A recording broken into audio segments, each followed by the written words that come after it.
Comme vous l'avez sûrement deviné avec la vue qui se trouve derrière moi, je me trouve à la montagne. La montagne, c'est plus qu'un relief créé par des plaques tectoniques, c'est un lieu de rencontre, de phénomènes naturels impressionnants, de réalisation d'exploits hors du commun, d'entraînement intensif et bien d'autres.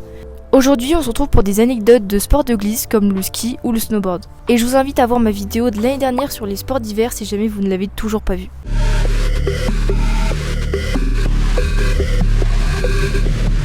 En mars 2021, Lake et Forest, deux frères, se trouvent dans le domaine skiable de Saint-Luc-Chandolin, en Suisse. La météo annonce des conditions climatiques idéales pour skier sans danger.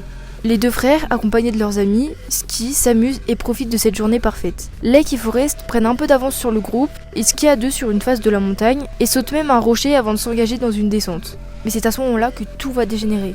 Une avalanche se déclenche et les emporte tout en bas de la montagne. Tout se passe très vite, ils n'ont pas le temps de réfléchir. Le souffle et la puissance de l'avalanche les ont ensevelis.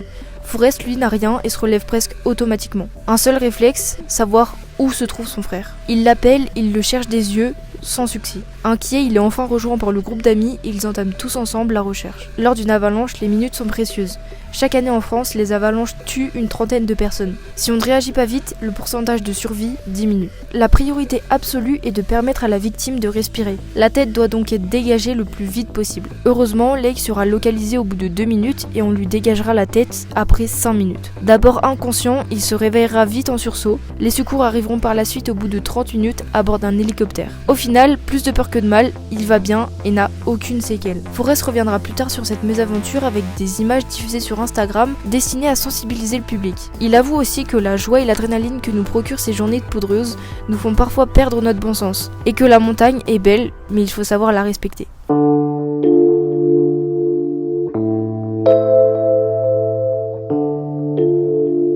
Le 6 février 2004, Eric, un snowboarder, parti faire du hors-piste, se perd dans les montagnes et ne donne plus aucun signe de vie. L'histoire se déroule près de Mammoth, station de ski située en Californie, dans la Sierra Nevada, la chaîne de montagnes abritant de célèbres parcs naturels américains, comme le parc de Yosemite. Notre égaré n'est pas qu'un simple rider, c'est Eric Lemarque, un joueur de hockey sur glace franco-américain. Il a participé au JO de 1994 et compte plus de 100 sélections avec les Bleus. Parti le 6 février, il ne sera retrouvé que 8 jours après par les secours, soit le 13 février à 15 km de l'habitation la plus proche. Il avait sur lui seulement un téléphone en panne et une boîte d'allumettes mouillée. Rien qui puisse vraiment l'aider à joindre les secours, à retrouver son chemin ou à survivre. Mais contre toute attente, il réussit à survivre 8 jours et 7 nuits grâce à son instinct de survie. Il raconte qu'il dormait dans des troncs d'arbres creux, qu'il se nourrissait d'écorces, de pommes, d'aiguilles de pin, etc. Risquant d'accélérer son hypothermie, il prit aussi la sage décision de ne pas avaler de la neige, mais plutôt de la faire fondre dans un sac plastique pour pouvoir boire quand il le jugeait nécessaire. À l'époque, les secours avaient affirmé qu'un individu ne pouvait pas tenir dans ces conditions plus de 4 jours et 3 nuits. Eric a donc accompli un miracle. Malgré cela, comme il avait été retrouvé dans un mauvais état et avait brevé des températures chutant à moins 10 degrés la nuit, ses os avaient gelé des chevilles jusqu'au bout des orteils. Il dut alors se faire amputer les 2 pieds le 22 février. Son courage et son destin tragique mais chanceux sont d'ailleurs racontés dans un film qui est sorti en 2017.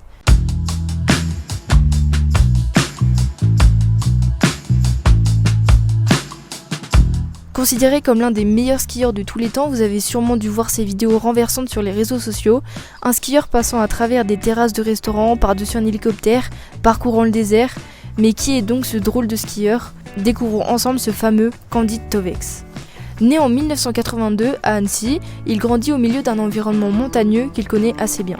Son père étant moniteur de ski à la Clusaz, domaine en Haute-Savoie, il l'initie au ski dès 2 ans alors qu'il sait à peine marcher. Il lui transmet cette passion du ski qui deviendra pour Candide un moyen de s'évader et d'exprimer sa créativité. Très tôt, il se révèle un véritable don. En 1996, il devient champion de France junior de ski de boss en simple, ce qui marque seulement le début d'un grand palmarès. Mais pour Candide, le ski de boss ne l'intéresse pas plus que ça. Ce qui le passionne vraiment, ce qui le fait vibrer, c'est le ski freestyle. Le freestyle était surtout réservé au snowboard. C'est grâce à Candide que cette discipline s'étend au ski pour devenir le ski freestyle. Elle consiste à faire des sauts périlleux, des figures toutes plus difficiles les unes que les autres dans un snowpark. Ce prodige du ski extrême a redéfini les limites du freestyle. Des forêts tropicales en passant par le désert de sable, les vagues, des plaines d'herbe ou encore plus classique, la montagne, Candide Tovex a tout ridé. Tout ce qui est possible de skier devient alors son terrain de jeu. Il a même créé une chaîne YouTube où il poste régulièrement des vidéos spectaculaires où il nous emmène avec lui lors d'un parcours de descente à une vitesse folle accompagnée de sauts. Une de ces séries compte 3 épisodes et cumule plus de 49 millions de vues sur YouTube.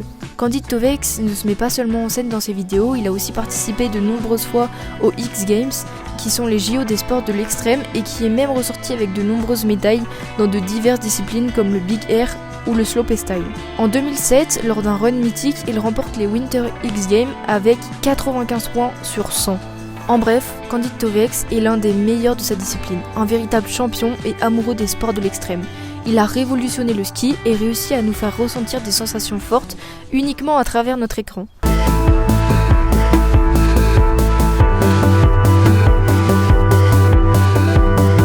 En 2016, un vrai skieur professionnel originaire de Suisse, spécialiste du ski de pente raide, s'attaque à 15 sommets de 4000 mètres d'altitude dans les Alpes. Il en réalise un film documentaire nommé La Liste. Jeremy Hetz a le courage de s'affronter aux plus hauts sommets dont le Cervin ou encore le Landspitz. Ils ont tous un point commun, des pentes de plus de 50 degrés. Mais celui qui nous intéresse aujourd'hui, c'est l'Obergabelorn, réputé pour sa difficulté en alpinisme. Vous l'avez compris, la discipline pratiquée par notre rider est le ski de pente raide. Dans cette vidéo, Ed se lance sur cette face glaciaire vertigineuse avec une précision incroyable, atteignant une vitesse de plus de 100 km/h. Mais ce que vous ignorez, c'est que pour pouvoir réaliser cette tâche délicate de descendre la montagne, il a dû passer par une tâche tout aussi éprouvante, celle de la gravir. Cette descente par Jeremy Hetz est dans le documentaire l'une des scènes les plus marquantes, et elle est même devenue culte dans le monde du ski freeride.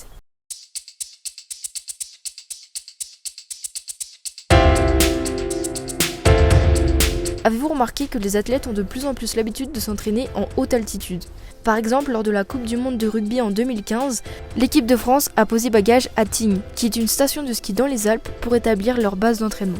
Et avant eux, en 1998, c'est l'équipe de France de football qui avait lancé cette nouvelle mode. Mais alors, pourquoi ce choix ? Qu'est-ce qui pousse les entraîneurs à choisir cette destination de haute altitude pour entraîner leurs athlètes ? Depuis les Jeux Olympiques de Mexico en 1968, différentes méthodes d'entraînement en altitude ou en hypoxie ont été développées pour maximiser les performances des athlètes dans différentes disciplines olympiques. L'état hypoxique se manifeste la plupart du temps par de la fatigue, des maux de tête, une hyperventilation, etc. Si cela peut entraîner de graves conséquences sur la santé, elle peut être utilisée en la contrôlant dans le sport de haut niveau. En effet, en altitude, le corps produit plus de globules rouges, ce qui permet d'augmenter la capacité de transport de l'oxygène dans le sang. On produit alors davantage d'énergie. Toutes nos performances sont donc optimisées, notre ventilation, notre fréquence cardiaque et même la taille de nos muscles augmentent. On se rend compte que le corps peut alors facilement s'adapter et rapidement. En effet, il suffit seulement d'une semaine pour commencer à ressentir les premiers bienfaits d'un entraînement en montagne. Mais attention parce que en revanche, si le corps a du mal à s'acclimater, on peut ressentir une très forte fatigue. Il faut donc être prudent et ne pas faire trop d'entraînement intensif dès le début. Beaucoup de stations françaises ont donc commencé à accueillir des complexes permettant l'entraînement en haute altitude. Bassin de natation, salle de fitness, muscu ou encore gymnase, tout est pensé pour que les athlètes se préparent dans les meilleures conditions. Parmi les sportifs connus, on retrouve la championne du monde 2014 de saut en longueur Héloïse Le Sueur, les handballeurs de Montpellier, le trailer et skieur alpiniste Kylian Jornet ou la triathlète Radka Vodikova, championne d'Europe de triathlon, venue s'entraîner à Tignes. Ou encore l'équipe de France de basket, Adrien Matenet, pongiste, ou les cyclistes de la Française des Jeux ont profité de l'ère de l'Alpe d'Huez. Mais attention, car l'efficacité de ce type de méthode d'entraînement reste encore à être prouvée.